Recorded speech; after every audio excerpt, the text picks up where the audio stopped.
All right, good evening and welcome everybody to Dispersing the Fog. This is episode 51 and it's March 8th, 2026 here. I'm Adam Rogers here with Paul Palango. How are you doing, Paul? Yes, I'm here. Yes, Present. present and accounted for. Hmm. Paul, we ended off last week looking ahead to our 50th episode, looking ahead to episode 51 with a brief reference to baseball, of course, and the great Randy Johnson and Ichiro Suzuki, both who wore 51 for the Seattle Mariners. Not the only baseballer that wore number 51. There's 51 for the Acadia baseball team back in 1995. That was not I yesterday. just I just find all these high numbers in sports very confusing. I mean, when I grew up, the highest number in sports was 27. Yeah. In hockey, Frank Mahovlich. That's the one of the problems that I thought of this as a kid, over the course of time. You think of the Yankees, right? They just keep retiring numbers, and that's what you see now in spring training. Everybody's wearing like, high numbers in the 70s and 80s, and it looks a little silly Yeah. in some cases. But no, Randy Johnson was a good one. That was a pitcher that struck a lot of people out. So that was we went there. But the danger in some cases, in that case too, is when you get the same number as one that's about to be retired by your team. You got to watch for that. Like Yeah, and then Gretzky came along and made 99, and they filled in all the gaps after that. All the stars had to have late numbers. yeah, that's it. Watching the World Baseball, and now every team seems to have a number 99. That used to be taboo.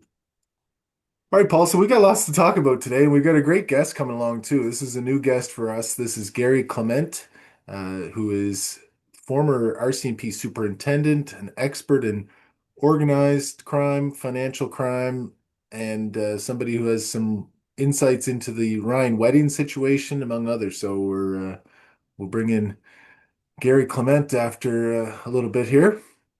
But lots Yeah, of other Gary yeah. is someone that I met almost 20 years ago when I was doing research for Dispersing the Fog. And he touches on a lot of things. We're not clearly not going to get to all the things he touches on, but hopefully in future shows we will, because he's done everything from the Arar case. He was involved in Chinese spying in Hong Kong and things like that, organized crime, undercover, and he's written a book or two. So Yeah, had quite a career, and so we're looking forward to getting Garry Clement in a little bit later this morning. By the way, you've been researching this podcast for 20 years? No, that's the well, Dispersing the Fog is one of Paul's books. You can see it over his shoulder there, I think. yeah, it's Yes. back there somewhere. Yep, So hiding behind. yeah, so Paul, how are you making out with the time change? We're here in Nova Scotia where we still have do the spring ahead, unlike BC now that does not do that anymore. Well, no, BC is great. Towns could decide what time they want to have. If they want to, it's not strict. They didn't go back to we're going to only have one time. But if you want to have another time, you can. This is exactly why we created universal time, because the trains couldn't move because they didn't know what time it was in various European places because every city had a different time. Yeah. We've all seen that Heritage Minute where the problem, Sir Stanford Fleming was addressing this problem. So yeah, that's a weird one. Yeah, like I just don't get it. Like, oh well, you can set your own time. Like, how stupid is that? Yeah. Yeah, well, we're in the era of everybody's individual perspectives is what matters, even as even when it comes to the time of day. Yeah. So that's great. Uh, so Paul, we got lots to get to this week. We've got some legislation on secrecy. We've got issues with the Royal Newfoundland Constabulary. We've got a kind of a crazy situation, really strange out of New Brunswick with the Regional Correctional Center in Shediac. And we've got a story, an article this week out of, uh, the Journal of, uh, what is it called? Law and Society, Canadian Journal, the Law Journal, on the racial aspects of the mass shooting in Nova Scotia. So, where actually, let's first tell me any news this week. Anything going on this week with you? Nah, same old, same old, just plowing along. Um, Stuff I can't talk about and I won't talk about. Tell me about your week. Well, I had kind of an interesting week. So Monday, I did an interview with another podcast, Shenanigans, about this Daniel Martel case, the guy who's stepdad of the two missing children in Nova Scotia, who's now been charged with sexual assault. So did a show there Monday. People can look that up if they're interested in that case. We talked for probably close to an hour about that situation. And I've got a request this week to participate in a master's thesis project on victim impact statements and the role in sentencing. So looking forward to seeing about that.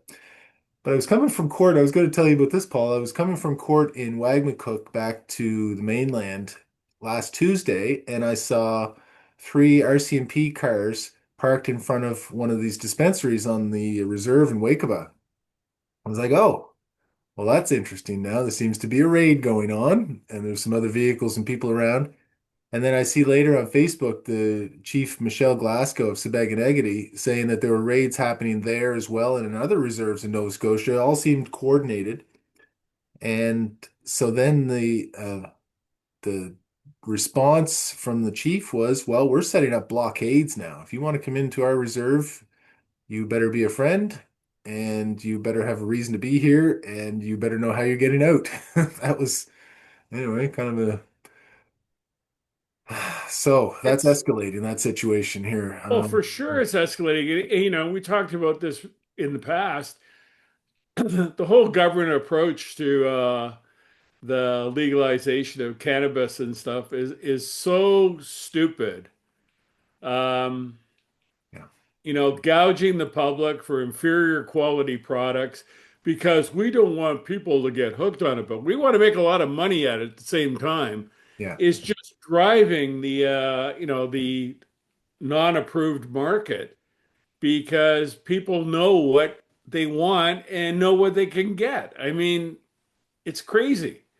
Why would it's like having government controlled liquor boards, but we're only going to sell alcohol that's 15% because we're listing 15% alcohol rather than 30 or 40 or whatever yeah. because we think that's healthier for you and we're going to charge a lot more for it. It's you can't do that. They've learned with the alcohol business you can't do that, otherwise you have illegal distribution of everything and illegal manufacture. They haven't learned the lessons from alcohol that they should be applying to cannabis.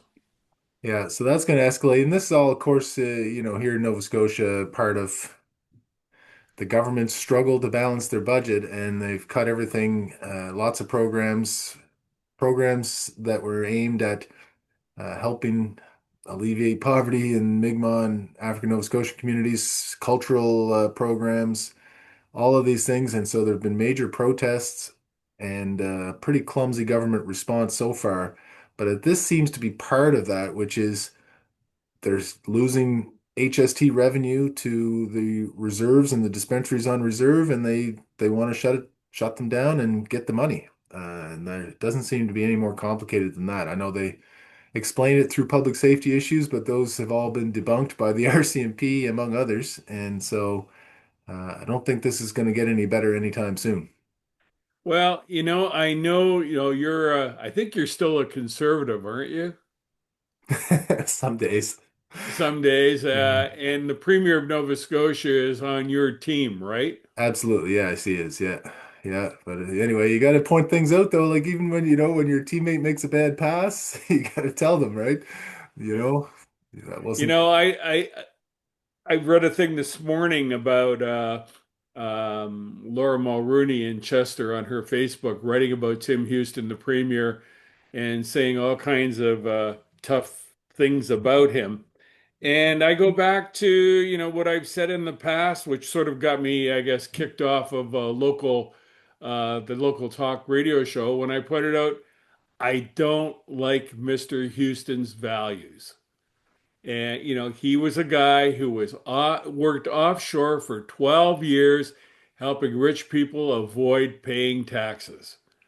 He's not the kind of guy who should be premier. And then now he's premier. He's running basically a dictatorship. He is not only the premier, he's got like three or four other cabinet posts he's hogged. Does he get paid for all of these separately? I mean, what's going on? He I mean, does. nobody wants to stand up to him. And you've got the public going, "Oh, well, he's an accountant. He knows what he's doing." Well, my dealings with accountants over the years has been there's some good ones, but I was involved in uncovering some accounting fraud, large scale accounting fraud back in the 90s and after that. And when it comes to accountants, my ex brother-in-law was an accountant, MBA. And eventually he stole a bunch of money and went to prison for 5 years. Yeah, I mean they know all the secrets, right? So Yeah, that's it's part of it. it's like just because they can count doesn't make him the guy who should be in charge because all too often it's all about the money and not about anything else. And often it's about the money for them and their friends. Well, it's a study in contrast in a way too. Like when the offshore oil windfall came along back in the 90s, Premier Hams put it all against the deficit and the debt, the provincial debt. In the last number of years with the pandemic and thousands of people moving to Nova Scotia from Ontario and other places, there was a boom in tax revenue, hundreds of millions of revenue unexpected, and instead of putting that against the debt, the government just spent it all. And so now we're in a situation where all that money's been spent. There's nothing there now, and programs are being cut as a result. So it seems like something that should have been foreseen by those who know the finances of the province.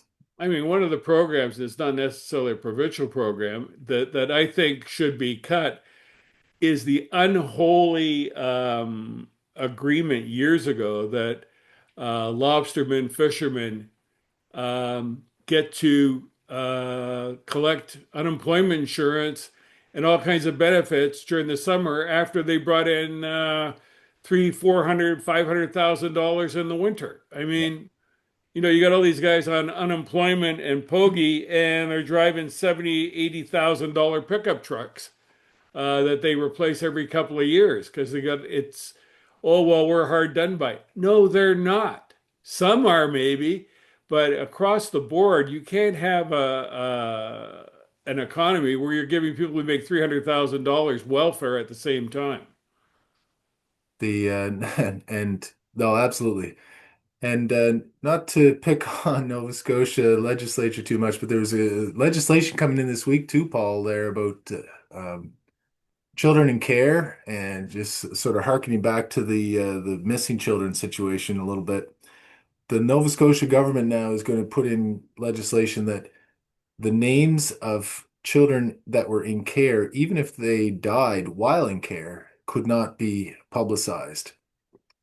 So this is getting a little bit of pushback, and the concern seems to be on the other side that, well, if it seems to be protecting the adults, not the children. There's a significantly reduced expectation of privacy once a person is dead, right? The privacy interests just aren't the same. And now it seems like, well, the possibility there is to protect agency workers, parents, or whoever may have caused the child's death if there was, you know, mistreatment or unlawful acts of some sort, rather than the children themselves. Well, they want to treat children like they treat police agents and police informants who are protected in life and death and can't be identified. I mean, it's not protecting them, as we've talked about in the past. Mm. Privacy laws are used by the government to hide things. It And seems in like, this case with children, if the government screws up, oh, you can't find out about that. I oh, mean, privacy. Yeah. Oh, it's privacy. This shouldn't be allowed. And I mean, the privacy laws themselves are ridiculous because they're not protecting anyone these days but the government and those in power. It protects It protects the people who make the mistakes.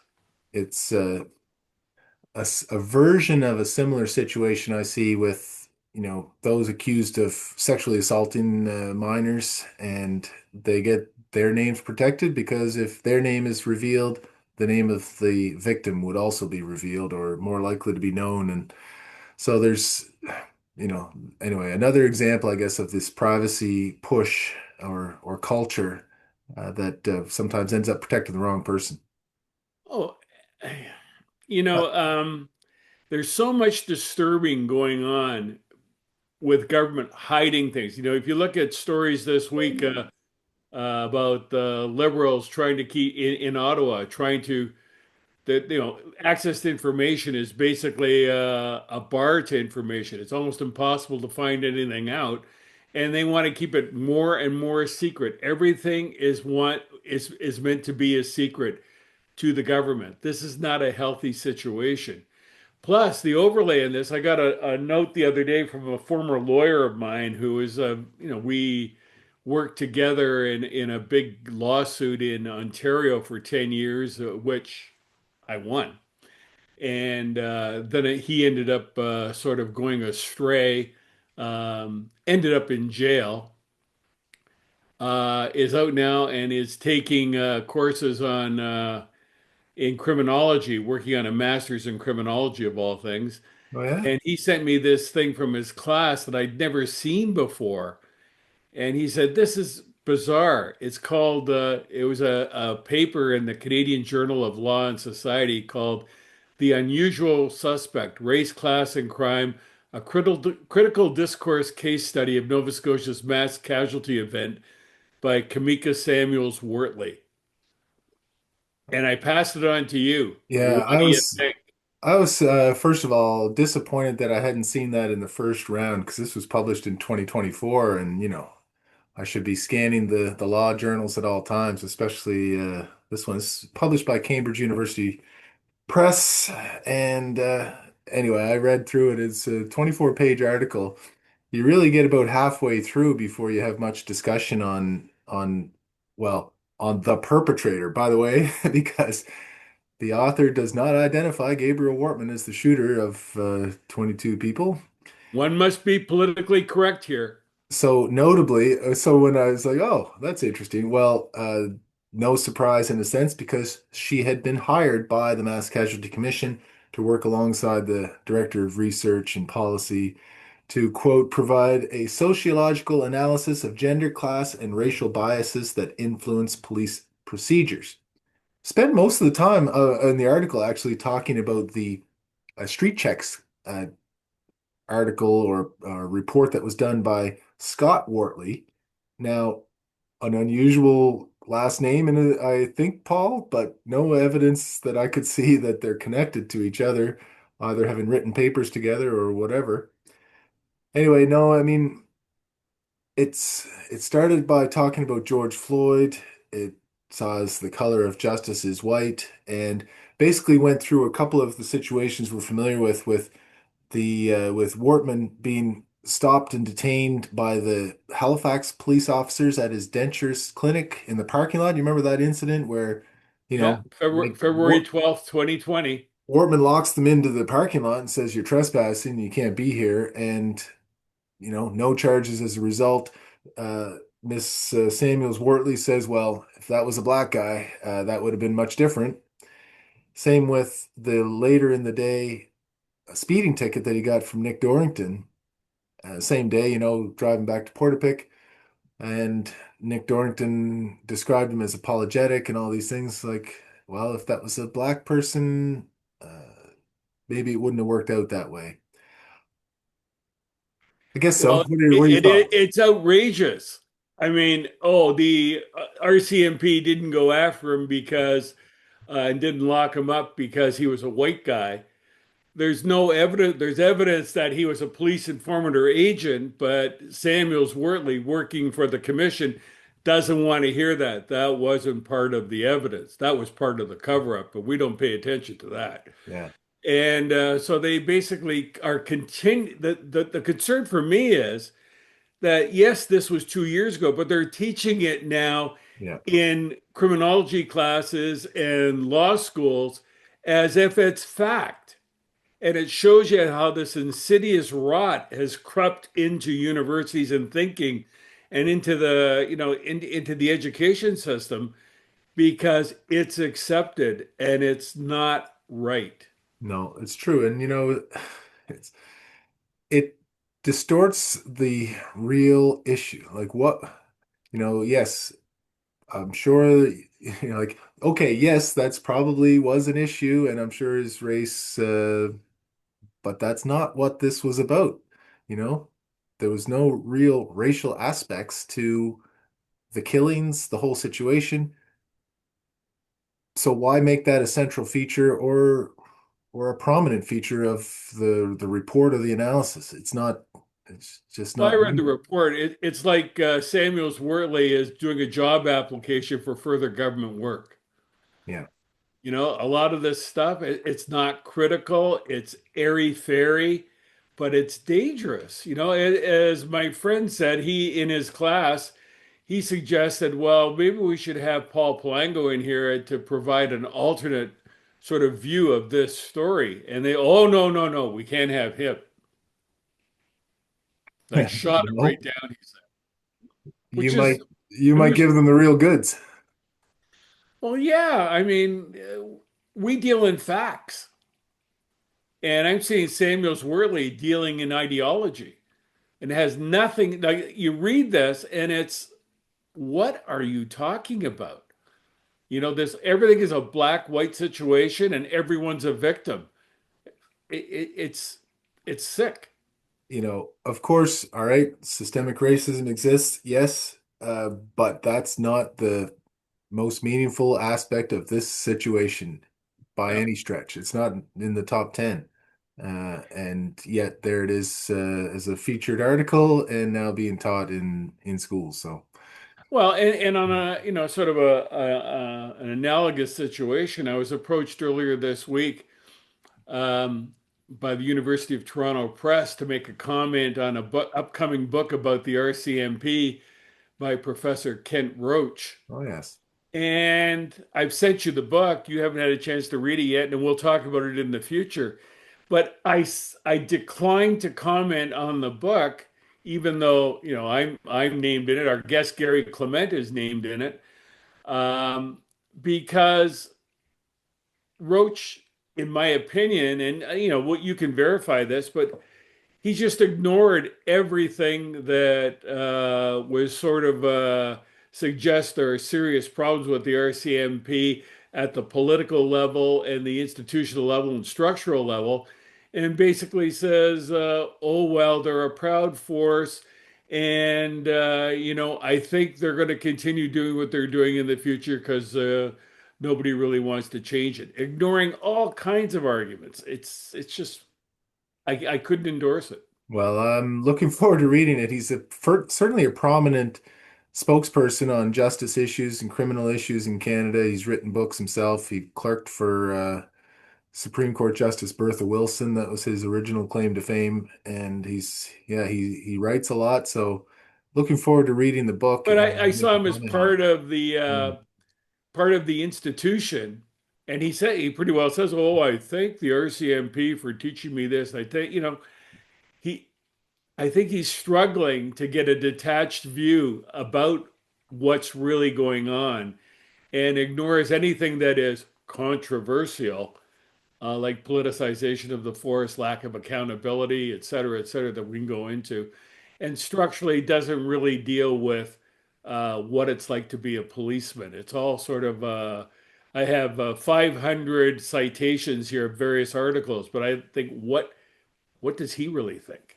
You know? That's sometimes the issue with these more academic reports seems to be like, fit in as many citations as you can to try to boost the credibility of what you're writing, but is what you're writing meaningful? And that's, or original in any way. Well, it goes Well, back to what I once told a reporter at the Globe and Mail. what's that? I says, "You're writing your story." I said, "Your notes are writing the story for you." So, what do you mean? I says, "Take your notebook, give it to me, write the story from your head. Then I'll give you your notebook and then correct anything that needs to be corrected. Yeah. It's a good way to do it. In legal briefs too, you sometimes see read briefs that run into that problem where it seems like somebody's just rewritten the citations and the case law references without really digging into their own case. So, Yeah, or synthesizing the story yeah. and making it flow and bring some viewpoint. Everything is say on the one hand, on the other, on the one hand, on the other. What are you trying What to do you say? put forward a position? Paul, I Yeah, don't want to keep Gary Clement waiting yeah. too long here, but I want to mention just quickly this story out of New Brunswick. The Jason Jansen, sorry, Baker trial for the murders of Bernard and Rose Marie Saunier wrapped up. He was convicted by a jury. The weird thing that happened, though, that was reported was the key witness, the Zachary Trevors. He was a reluctant witness, the only eyewitness. There was no physical evidence of Baker having been at the residence. So Zachary Trevors was the key witness, didn't want to testify. They had to arrest him and put him in jail to make sure he'd show up for the trial. Well, what happened when he got to jail? He went to a jail cell where there were 300 pages of transcripts and statements from another witness, unidentified at this point. We don't know who that other witness was, about the same trial. Like they were just put in the same cell. The cell hadn't been cleaned out, hadn't been checked to see if it had 300 pages of transcripts. And so one of the things that, during a trial you do is you isolate witnesses so that, you don't let them in the courtroom to hear other witnesses. They're not supposed to discuss it with anybody so that their evidence is pure and, uninfluenced by others. Well, in this case, they allowed Zachary Travers to continue to testify because they had video of him in the cell. Looked like he had just barely glanced at the material, but could have been a very serious situation. That could have thrown that trial off completely if he had read through the transcripts from the other witness. Uh, what's going on in this jail, Paul? What do Well, you there's think? a lot of strange things. I've written about this story. I was one of the first to write about the murder in the National Post. And the story, from my information, is still murky. Even though we've gone through this trial of Jansen Baker, what really happened? Leaving the stuff, the evidence in the jail cell is one strange thing. As you may recall, back in 2022, a couple of Mounties who were involved in the case were suspended because they deleted surveillance video, 25 minutes of surveillance video in this case. It's just weird. They've got witnesses they won't identify. Um, Jansen Baker is part of a gang from Bathurst. They call themselves the Bloods. They may have been involved in other murders in Nova Scotia and New Brunswick. He's protesting his innocence, but people I know on the street are telling me no, there's a lot going on here. Well, just this situation could have led to a mistrial. I know Baker's lawyer was looking for that, but they allowed the testimony to go through basically because Travers didn't seem to have read through the statements which he had access to. The lawyer's like, well, listen, I'm not a conspiracy guy, but there's a lot of coincidences here. Yep. Yeah, so we'll see I'd if like to anything. return to it at some point. But as I said, the whole thing with the Bloods, Baker, there's another guy, Ronald Canuel, who's before the courts now for two murders in Truro and is a suspect in two other murders in New Glasgow where people were burned up in a car.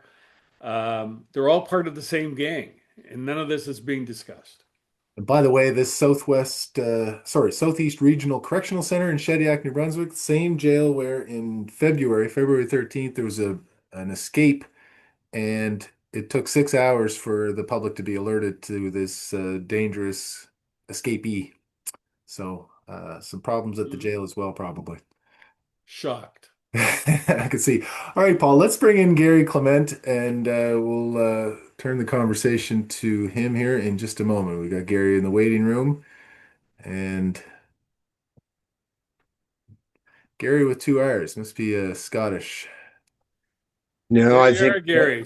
Hey, Huh? Paul, how are you doing? Hi, Adam. Good Hi, meeting Gary. you. Very nice to meet you. Thanks for joining us. You got a Ready? lot of names there, Gary.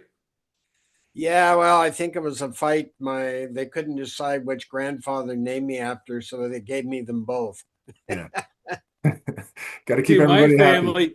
my family, people say, well, you got an Italian, sort of an Italian last name. It's actually, I think, a Spanish last name that they lived in Italy. But my grandmother was McClellan from Nova Scotia. So my father was the quintessential Scottish Italian. His name was Arnold Gordon Palango. So, Yes, definitely. Excellent. Gary, we gave you a little bit of an introduction at the beginning of the show here just to set the scene Perfect. for the audience, just that you're, but just scratching the surface, probably, former RCMP superintendent, expert on financial crimes, organized crimes, have had a few things to say recently about the Ryan wedding situation, but you go way back. Yeah, well, Paul and I go way back, so I'm in good company. Yeah. and you're an author too. Yes, and that's something you would have never thought that a few years ago, Paul. I Yeah. Well, where's your book? Hold up a copy of your book. gotta find the damn thing now. That's supposed to do that to me. Undercover, higher, little higher. There you are. Undercover, 50 years of dirty money, organized crime in the RCMP. Okay. That looks nice. Nice cover. Let's get put some So we've thought come a into this. long way. Like as I was saying to Adam, we could talk about your career. You've touched on so many things over the years of importance from, as I describe in Dispersing the Fog, you're involved, as I recall, in Hong Kong and Chinese things, the Project Yeah, Sidewinder, correct. um, the Meher affair. You Yeah. were in charge of what are some of the jobs you did? Like you were a superintendent, so you were up there. Yeah, well, you know, I mean, Hong Kong, as you know, I started out totally in the narcotics field and doing a lot of undercover, and then back to Ottawa, and I was on the ground floor, and I know you knew or know Rod Stamler. I got a, he was somebody that I think was way ahead of his time for the force, unfortunately. And I worked with Rod, and we started at that time the anti-drug profiteering program. Wayne Blackburn initially was with me, and then he left, and I took it over completely. And that's, we tested the laws. From there, I went overseas and then came back and was in the National Capital Region where I ran an integrated proceeds of crime unit where we did transnational organized crime and proceeds of crime. And then became the deputy criminal operations officer, which got me into the all the stuff post 9/11.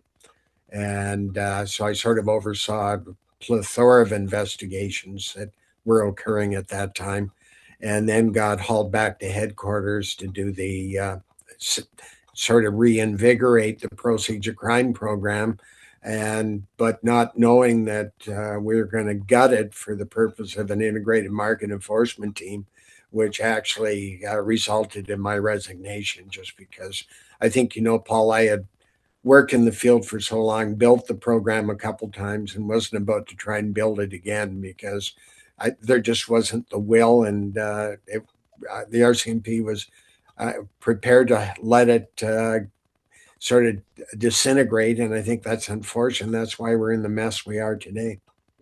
Gary, I'm curious, and I'm sure our audience would be too. Just get a sense of what's required in those kind of international financial transaction investigations, operations. Like, how hard is it to track money across borders internationally with these high level criminals that are trying to hide the money?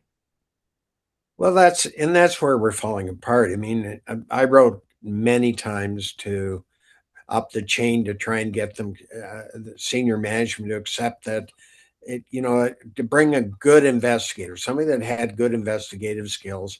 It took them 5 years of working in that proceeds of crime money laundering arena to be able to take an investigation from start to finish. And, I use the analogy that if you go into the medical profession, that's what you focus on. Unfortunately, as you know, the way the RCMP is established, they're trying to be all things to all people. We've got, there's 5 jobs, or it's actually 6 jobs the RCMP do: federal policing, local policing, national security, VIP protection, and then organized crime. And on top of that, we got the musical ride.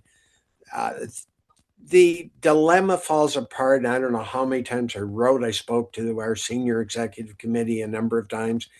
You can't have members going in for 3 years, but because it's a rank-based organization, obviously they are looking for increases that impacts their pensions down the road. So the only way that happens is through promotion. Well, where's the bulk of your promotions? That happens to be in the uniform sector. And so you'd get somebody in, you might keep them 3 years. You're starting to get them to understand the intricacies of a transnational crime investigation, and they transfer back to uniform because they get a promotion elsewhere. And I wrote in that until I was blue in the face that we can't do this. I'm an anomaly because I pretty well stayed in this arena throughout my career, mainly because that's where I wanted to be. I believe it's like you go to a city police force and become a detective, they stay in that arena. You need that because what we're dealing with is the setting up of all kinds of corporations. You're dealing with nominees. You're having to write mutual legal assistance treaties and work with the Department of Justice in order to get those through. You've got to be able to be just a detailed writer because, as you know, because of Stinchcomb and the full disclosure rules, any missing of or failing to report something can result in a mistrial or the case being thrown out. So yes, it is complex. Something that when I started would take 5 investigators today takes 25. Okay. Wow. Before we move on to Ryan Wedding and the current situation, our previous guest, Dave Moore, former Mountie from Nova Scotia, Dave Moore brought up in a recent show the fact that the government, both the federal and say the provincial government of Nova Scotia, really, in his opinion, weren't interested in cracking down on a lot of organized crime. Didn't mind canceling the Ports Canada Police in 1997 because, to summarize, criminality was good for the gross national product, is essentially what Moore said. What's your take on government, what the government has done over the years? Well, they're either totally naive or they see an economic benefit. The reality is, we've become one of the world's safest havens for dirty money. And that's not something we should be proud of. If you want to commit criminal activity, come to Canada. And that's what's happened. We've got every transnational organized crime group represented in this country. Stinchcomb and Jordan were great for 20th century crime. They're absolutely devastating for 21st century crime. It doesn't. Explain Stinchcomb and Jordan quickly for people who don't understand. Sure. Well, Stinchcomb, as you know, is 100% full frank disclosure. And where that creates a horrendous problem, transnational organized crime involves working with other international agencies. And oftentimes for instance, FBI investigation may be a long-term investigation of up to 3 to 5 years. They get information that involves Canada, and that's going to be fairly imminent. If they pass that on and we use that information, we have to do a full disclosure of what's happened or what the FBI is doing, which becomes injurious to international relations. So our international partners don't want to work with us because of that. Jordan, Unfortunately, what Jordan is timelines for trials. 18 months to get it initially, and then 36 months to have the trial underway. That's a virtual impossibility in this transnational organized crime world. Getting MLATs and all of that, the mutual legal assistance treaties, where you go to a foreign jurisdiction to gather evidence, it becomes an impossibility. And as I said, we really need to, and this is why when I look at what the government's doing, throwing 1,000 more resources at the RCMP or Canada Border Services, we're fooling ourselves. All that's a band-aid approach, because the bottom line is until we fix the gaps in our legal system, fix the gaps that in our prosecutions, we could throw 2,000 a week at it. It's not going to solve a damn thing because we're not going to get it through the courts. We need a RICO type statute, which has that civil forfeiture capability and an ongoing criminal enterprise capability that actually puts criminals away in jail rather than what we do today, which is just an open door policy. And so, Gary, you must be, either coordinating with, working with, or at least studying the methods that other countries are using to address these kind of issues. Other Western countries that have, the US, the UK, all these places. And, where do you think they're doing it well? And I guess you've given some examples already of what we could be doing differently, but what do you see internationally there? Well, I think internationally, I mean, the U.S. doesn't have a perfect system, but it works fairly well. The U.K. is trying to tighten up on some of their investigative. They've added some, I think, some really good enforcement bodies to take on this. Um, we just, as I said, I was speaking to a judge, and in fairness to him, I'll leave him nameless, but we were discussing this, and the judge said to me, he was a Superior Court judge, the Charter of Rights, most people think it's the greatest thing, but he said it destroyed the ability to take on criminal organizations. And I think partially he's right. I think there's a happy medium. We've never got to that. Um, I mean, some of the facts that there was, I think, 4,000 cases last year because of Jordan not getting to trial, including rapes of girls thrown out. Can you imagine, after having got the Yeah. poor young lady going through a preliminary hearing and then having the case tossed because it didn't get to trial in the right time? I mean, that's not justice. If anything, we bring the administration of justice into disrepute. And I think that's an absolute shame in this country. We focus on the wrong things. We're focusing on a gun buyback program because of a small group of people who thinks it's going to buy them votes, unfortunately, in Parliament. We should be looking at the real issues. They're not legal guns that we're dealing with. It's illicit guns. What's that? That's transnational organized crime. But we don't have the wherewithal to take that on. Gun buyback pilot program here in Nova Scotia was a complete disaster, and yet they're still talking about expanding it. So that's a good example. So, Gary, last week you were on the Sam Cooper Show podcast talking about Ryan Wedding. And for people who don't know who Ryan Wedding was, he was the former Canadian Olympian who was involved, became a big league drug dealer who recently turned himself in the new year, turned himself into the FBI in Mexico and is now in jail in LA waiting trial.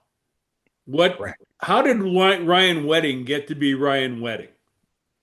There's a couple of things I think that, first of all, you have to look at Ryan Wedding himself. He was an Olympian, as you know, because of their requirements to get themselves in the physical condition. Also, being a snowboarder, there's that heightened awareness of they accept fear because they're trying to do all the different stunts and that and go at high speeds. And they become very ingratiated with that lifestyle. They become almost put on a pedestal. And then, but what I don't think a lot of people realize, Ryan Wedding was dabbling in marijuana for years.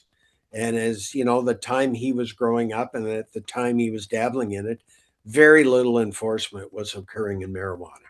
So he was able to, expand. It was still part of that um, risk factor that he liked to take. And so he just kept growing in it because nothing really occurred. And, as I've said to a lot of people, British Columbia was sort of ground zero for the best marijuana for years. Everybody knows that. There was, you know, we became a major transshipment point for that marijuana going into the US. And he just uh, basically took advantage of what was there in front of him. He liked that risk factor. And then, as you know, he ended up getting picked up in the United States. He ended up serving some time. And as I argue, he probably got his master's. He made all kinds of contacts and he graduated into moving into cocaine with those contacts. And he just kept, he was a type of individual, and I believe a lot of Olympians are, that they're capable of taking all kinds of risks. They thrive on it. But he got involved with the Sonoma cartel. I think it did warp his perspective on life and death. And that's why you saw him become more and more ruthless. It's, I think it can happen to a lot of people. And he's of that, I would suggest, I'm not a psychologist by any stretch of the imagination, but I've dealt with a lot of criminals, and he definitely is one that fits the mold of wanting to take that risk.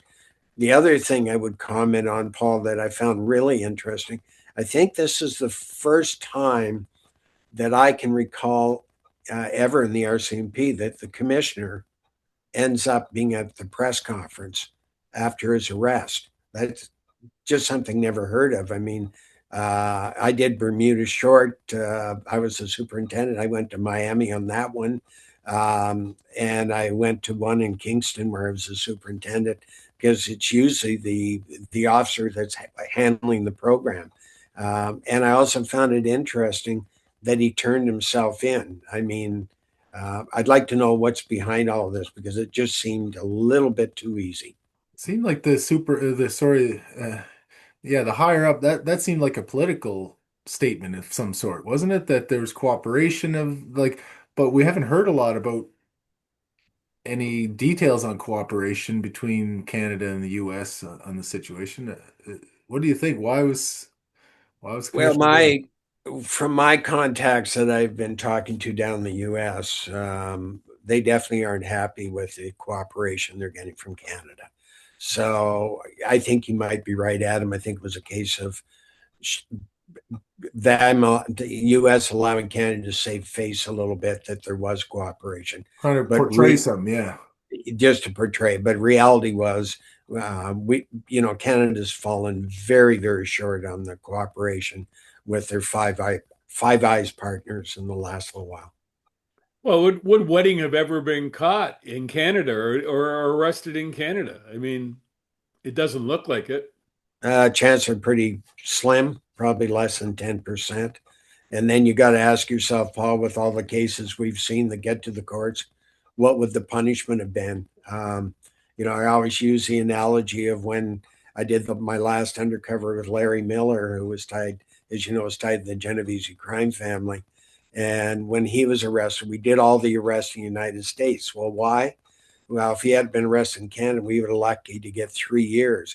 They did a RICO offense on him, and the first interview they did with him, they because of his son and daughter and son-in-law were arrested at the same time. They sat down with him and said, "Okay, we got you for RICO. We're looking at 88 years. If you cooperate fully with us, we'll cut some time off your kids." And I mean, in Canada, I think you well know, we couldn't have done anything. I mean, No. would have said, "Well, look, you're looking at 3 years. If you cooperate with us, we won't give your kids any time." They weren't going to get it anyways. That's the reality of it, and that's where the difference. It's one thing to take on somebody that's first time offense. He's involved in a theft, involved in some first time criminal offense.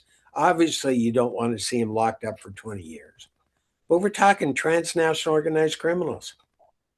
we've got to have some way of dealing with them, and we don't in this country. It seems like, Uh, yeah, what you're talking about, Gary, I mean, a different way of treatment, and you can bring that back to the charter discussion too. These charter rights and unreasonable search issues, they're really important for, some minority who's being arrested or some, and it's their first arrest versus somebody in a criminal organization that is, making a lot of money off this and, is really into that world much more deeply. So, different ways of dealing with things seems like a fair way to treat different situations. I don't know why not.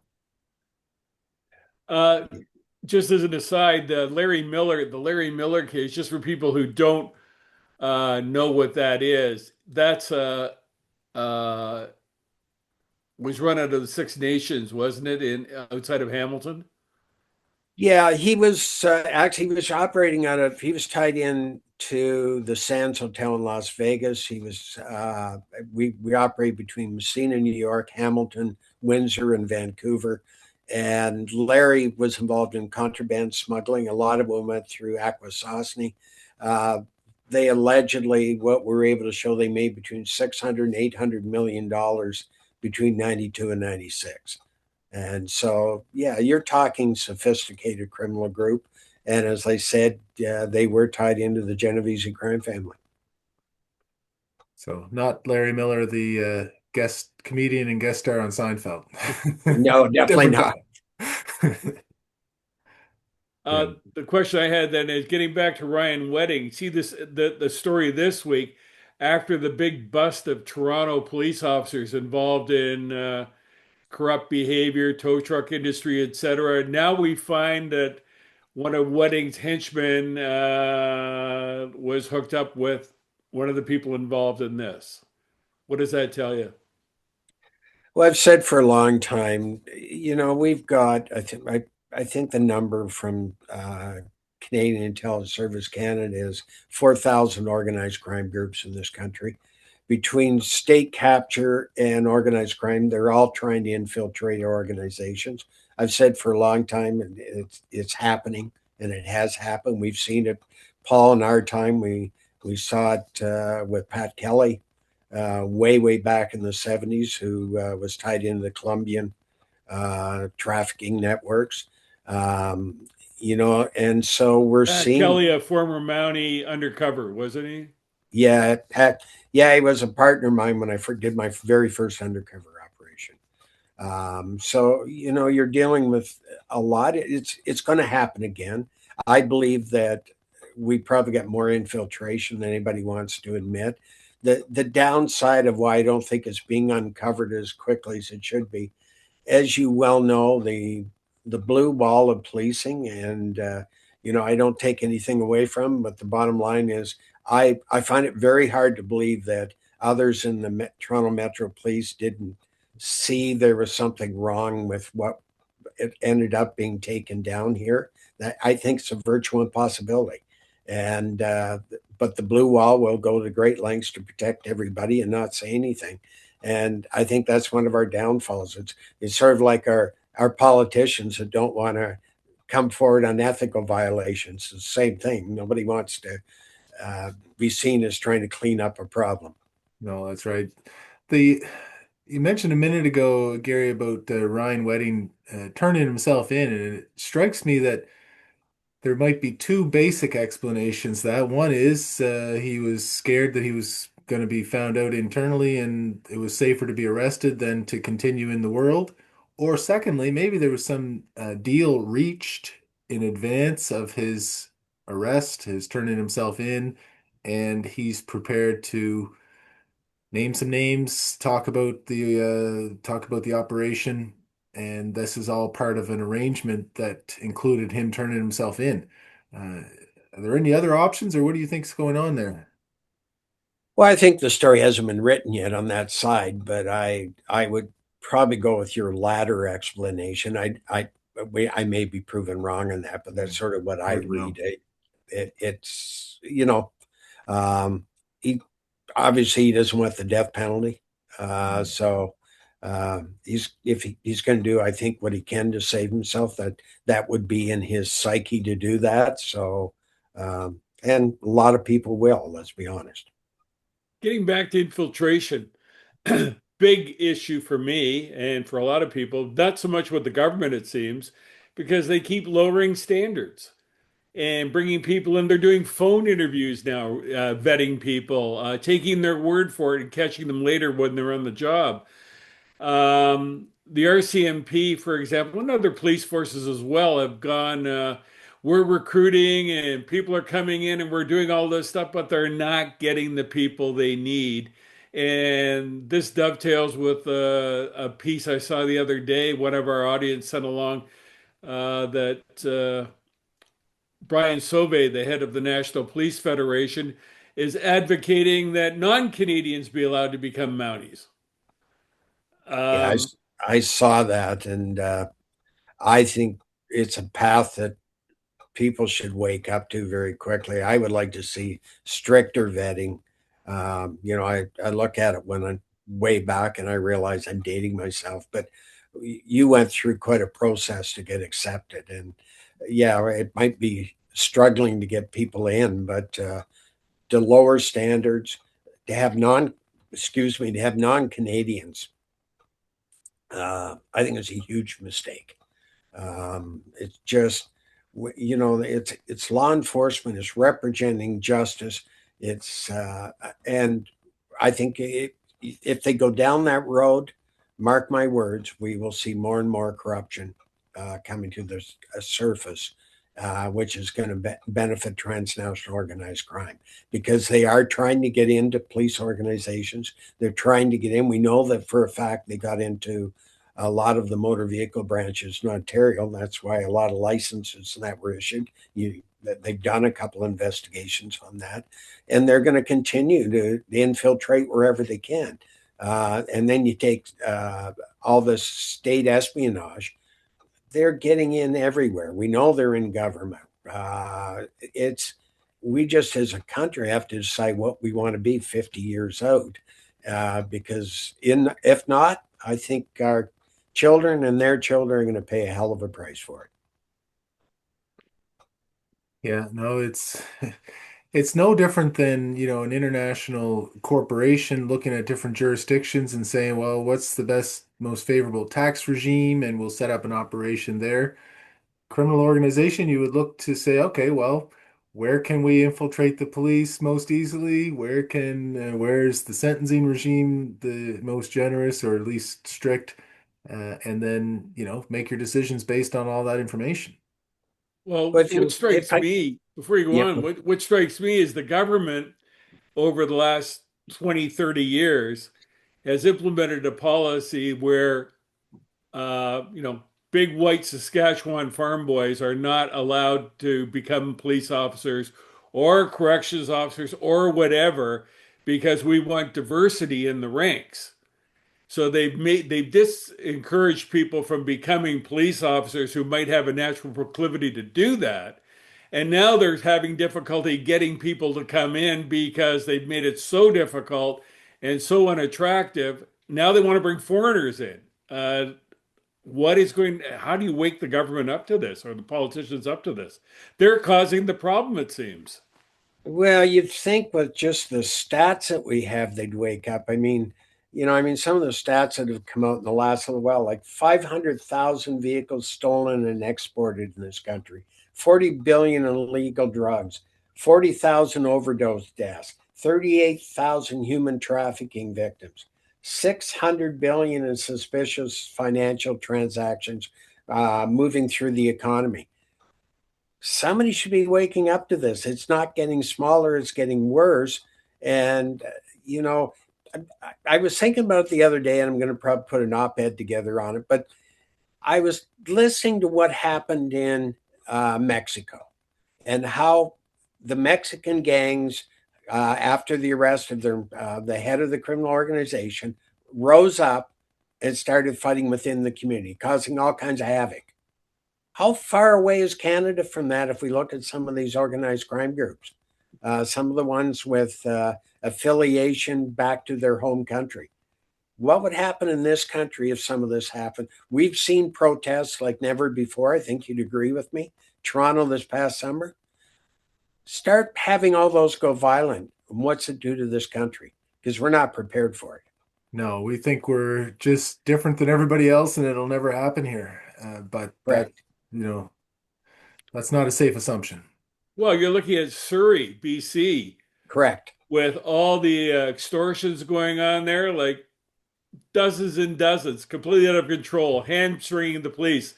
But that's all based to offshore, South Asian crime Correct. gangs operating in Canada.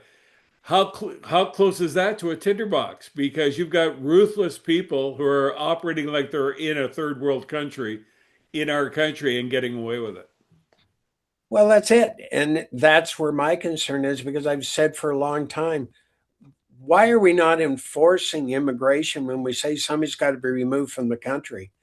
Why are they getting 3 years of appeals at taxpayers' expense? I mean, we got to tighten this up. If you're persona non grata in this country, you're over here in a landed visa or landed immigrant status, you commit criminal activities. Why are we allowing the charter to spend hundreds of thousands of dollars to keep them in this country? When I don't agree with everything Trump does, but I do agree you should be put on a plane and sent home. Yeah, there should be some more Jordan style timelines applicable in those situations, Gary. Like, why not? Ramp I up agree. the system and analyze these things.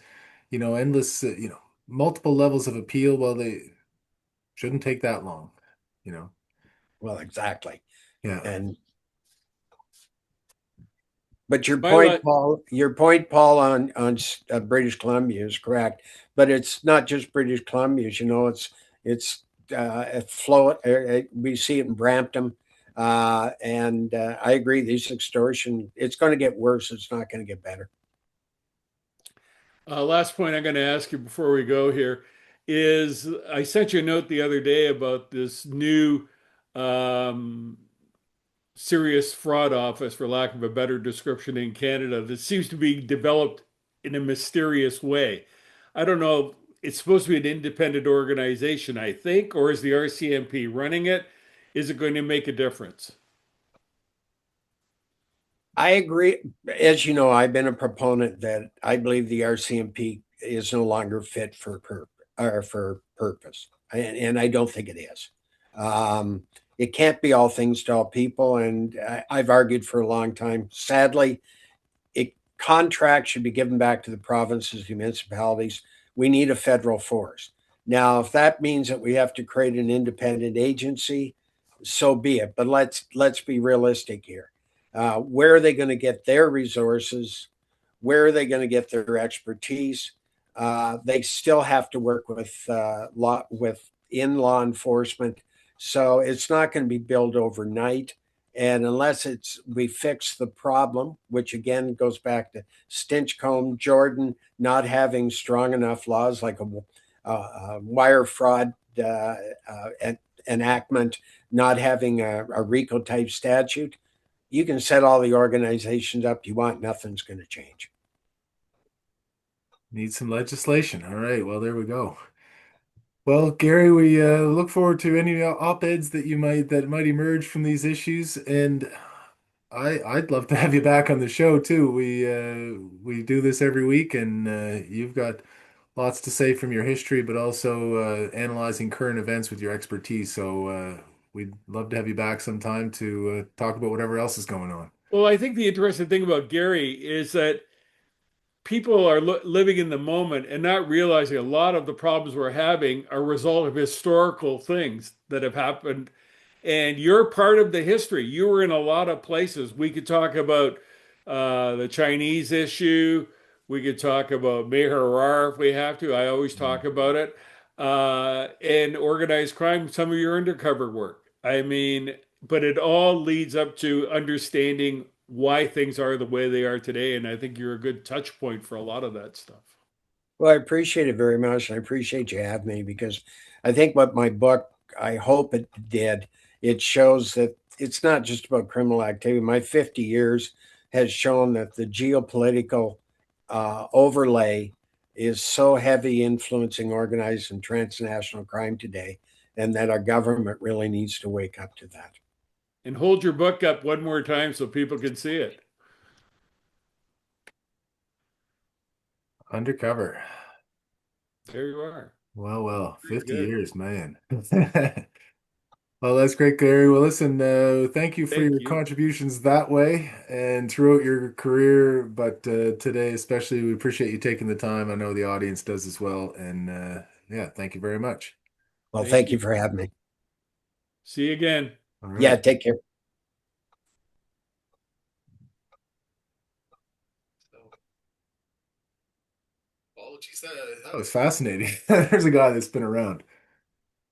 Well, as I said, he's a touch point for a lot of things. He was involved.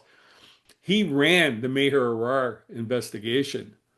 And when I first met him live, I went to his house. He was living, if you've been on the 401 in Ontario, Eastern Ontario, there's the Big Apple, Yeah. where near Brighton, Ontario. It's a restaurant where they make, we've sold 7 million pies in the last year. His house was right behind the Big Apple at that time. He doesn't live there anymore. Okay. And I remember meeting him, and he was saying, about the Aurora case. He says, "I don't understand what happened." He says, "We didn't do anything wrong." And he says, "But strange things happen." And as we worked on it over the years, I'd say to him, "Well," I remember saying to him, "I think Aurora is something else. I think he might be an agent." And Gary's, "Oh, no effing way, no effing way." And then we Yeah. sort of changed our minds over the years on that. Well, that's what happens when you investigate and you dig into things, right? It's not always what it seems, and that's what we try to do here. So, Yeah, and it's good. I'm glad he came on. I think he was articulate, yeah. and I think people understand a little deeper how the system works, and that's why he was there. And in the future, we'll bring in people to elaborate on this. Yeah, absolutely. So, all right, Paul, what are we looking forward to this week now? I'm going to try to read this Kent Roach book and talk about that in a future show, maybe even next week. And one of the things actually we could have linked into some of these conversations. I know in Newfoundland they're having trouble keeping and hiring officers too, so we can keep an eye on that situation perhaps Well, the too. RCMP is too. Yeah, I mean, one of the things Ken Roach points out in his book is how fundamentally understaffed the RCMP is in places. In places, one place out west where they're supposed to have 26 officers on the roster, they have 12. yeah, But the taxpayers are still paying for it and they can't replace them. And this argument that you think you're getting a deal, well, you're not getting a deal hiring the RCMP because they're not there and there's no way of accounting for that. And it's one of the things that Roach, I think, in his book, unless I missed it, tended to miss that connection. Well, they're fundamentally understaffed, but they're always understaffed and there's no refunds to the taxpayer yeah. because of the understaffing. And there's a war in Iran, and there's lots of stuff. The Prime Minister's been on an international trip and all those things. However, I still expect to see in this legislative session of Parliament some justice legislation coming along. We'll keep an eye out for that too. So lots to watch for. That's great. Okay, well, Paul, enjoy the week ahead, and thanks to everybody for watching, and thanks for listening, and we'll see you next time. See you later.